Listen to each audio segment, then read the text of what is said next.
یہ 14 اگست پہ بھی چلو چلتے ہیں. بڑی تم نے مستی کی جی 14 اگست کو, بڑی تماشبینی کی. میں پتر آپ کو بول سکتا ہے کوئی تڑے, میں کوئی غصہ نہیں کروں گا, بس ذرا ادب کے دائرے میں رہنا. آپ بول سکتے ہیں, آپ اپنی رائے کا اظہار کر سکتے ہیں. آپ نے 14 اگست پہ جی بڑی خوشی منائی, مجھے آپ بتا سکتے ہیں کہ خوشی کس بات کی منائی ہے؟ ہمارے پاس کوئی خوشی منانے کے لیے کوئی وجہ ہے؟ مثلا پاکستان, وہ تو محمد علی جناح نے بنایا, خواب علامہ محمد اقبال نے دیکھا, وہ تو پیر سید جماعت علی شان, ہم نے تو بنایا ہی نہیں, ہمارے کھاتے میں تو وہ آتا ہی نہیں. اس کو تو نکالو نا, سائڈ پہ کرو, اور اس کے بعد اب پاکستان کی بات کر لو. کیا ہے جی آپ کے پاس خوشی منانے کے لیے؟ کیوں؟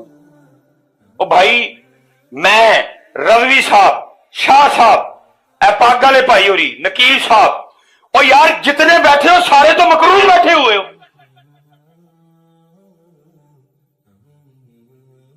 خوشی کس بات کی منا رہے تھے؟ آئی ایم ایف کے پیسے تم نے دینے ہیں, ورلڈ بینک کے پیسے تم نے دینے ہیں, رشیا کے پیسے تم نے دینے ہیں, دبئی کے پیسے تم نے دینے ہیں, سعودیہ کے پیسے تم نے دینے ہیں, چائنا کے پیسے تم نے دینے ہیں, امریکہ کے پیسے تم نے دینے ہیں. خوشی کس بات کی منا رہے؟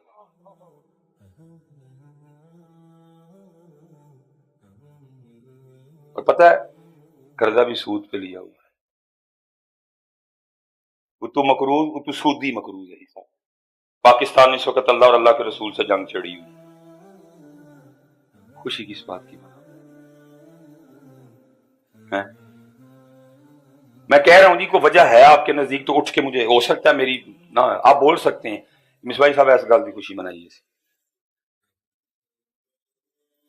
پی ٹی سی ایل بک گیا, پی آئی اے خسارے میں, سٹیل مل خسارے میں, وابڈا آدھی بک چکی ہے, آدھی کے لیے معاملہ ہو رہا ہے کہ وہ بھی بیچنی ہے, روڈ گروی, ایئرپورٹ گروی. خوشی پہ کیڑی گل دی منا. علماء بیٹھے ہیں, آپ کو پتہ ہے جب پاکستان بنا 90,000 بیٹیوں کی عزت لوٹی تھی.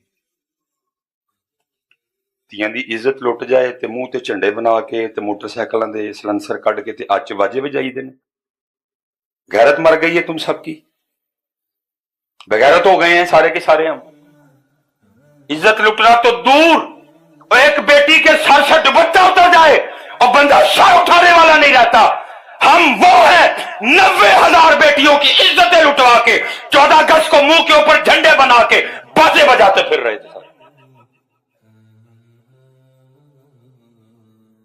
نہیں یار, تو وہ بتانا ضروری ہے کہ اتنا کپڑا دیے کی روشنی میں بنا ہے اور اتنا کپڑا چاند کی روشنی میں بنایا ہے.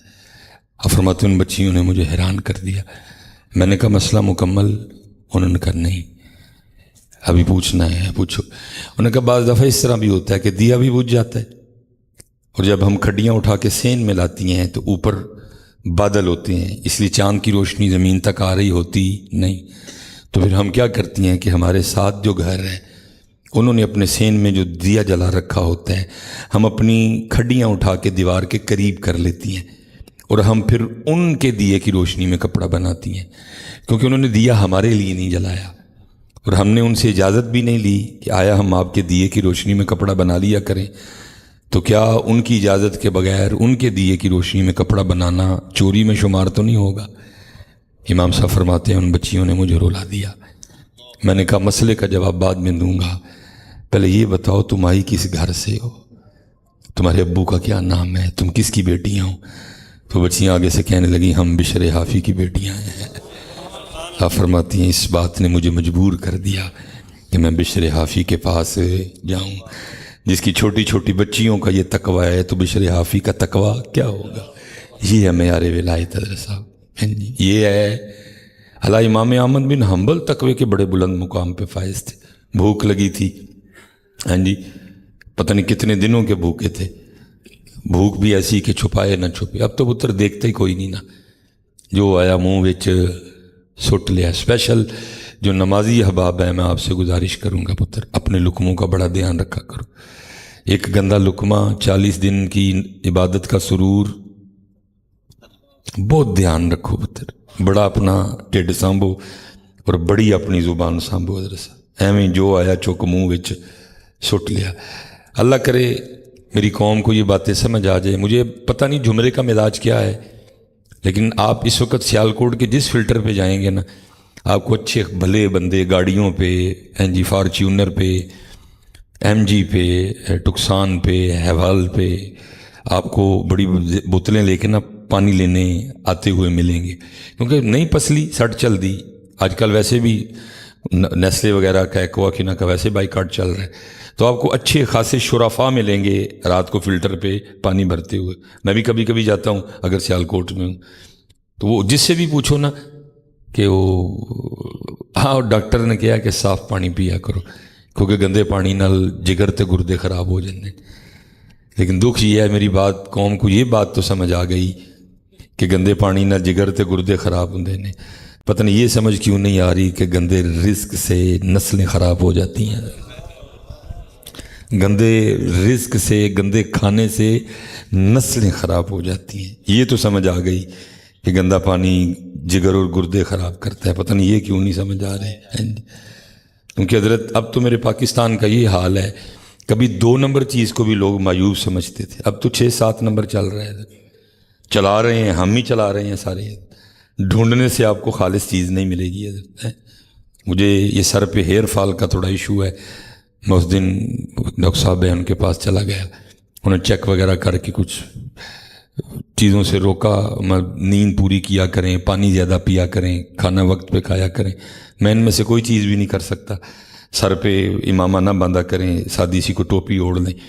بہرحال ان دوائیاں لکھ دیں. اب یہ بھی بڑے دکھ کی بات ہے، اگر کوئی ڈاکٹر صاحب بیٹھے ہیں تو غصہ نہ کیجیے گا. ساڑھے یہاں ڈاکٹراں دیاں دوائیاں لب دیاں بھی صرف سامنے دکان تو ہی نے، تھوڑا جا اگے پیچھے ٹر جو تو دوائی بھی لب دی. تو اس لیے میں نے کہا آگے جا کے جو پیچھے آنا ہے تو پھر اتوں ہی لے لینے ہیں. میں وہ گیا، آپ کی طرح اس نے بھی محبت کی، پہچان لیا. تو میں نے وہ دوائیاں نکال رہا تھا تو میں نے ایویں شغل میں اس کو کہہ دیا، میں نے کہا دیکھیں کہ 2 نمبر نہ دے دیں. تو من اگوں ہس کے کہندا حضرت صاحب 2 بھی لب جے تو بڑی گل ہے، ہوں تو 6-7 نمبر چل رہے ہیں. یہ پتر ہمارا حال ہے. اسلام تو 2 نمبر کی بھی اجازت نہیں دیتا کوئی، ہم 6-7 نمبر پہ چلے گئے.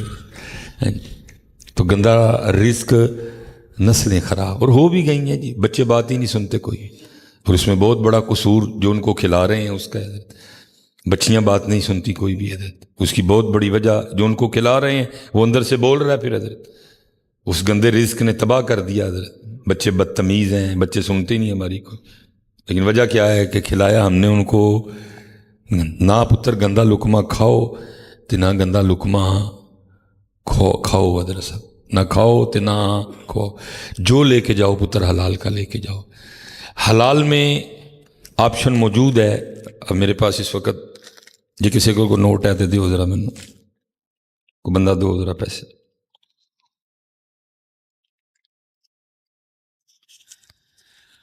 یہ اگر آپ نے حلال کا کمایا ہے نا تو یہ 1000 سے 1,00,000 بھی ہو سکتا ہے، یہ 1,00,000 سے 1 کروڑ بھی بن سکتا ہے، اور یہ 1 کروڑ سے 1 ارب، اور 1 ارب سے 1 خرب بھی بن سکتا ہے. یہ آپشن موجود ہے. کیوں؟ کیونکہ حلال بڑھتا ہے. حلال لیکن پتر جی حرام دا لے کے آئے ہوتے پھر ودنا کوئی بھی نہیں، یہ کٹنا ہی کٹنا ہے. کیونکہ حرام کتی 8 بچے دیندی ہے، بکری جوڑا 1، کتے 3، گاں 1، کتے جوڑا، اونٹنی 1، کتے جوڑا حضرت. اور ہر روز لاکھوں کی تعداد میں بکریاں، اونٹ اور گائیں ذبح کیے جاتے ہیں. کتا حرام ہے، کاتا کوئی. لیکن حضرت جی جب بھی دیکھے گئے ہیں گائیں، بکری اور اونٹوں کے اجڑ دیکھے گئے ہیں، کتوں کا اجڑ آج تک کبھی کسی نے دیکھا. بڑے بھی اگر کہیں آپ نے اکٹھے کتے دیکھے ہوں گے تو میرا 9-10 سے زیادہ کتے میرا کبھی کسی نے دیکھے ہوں گے.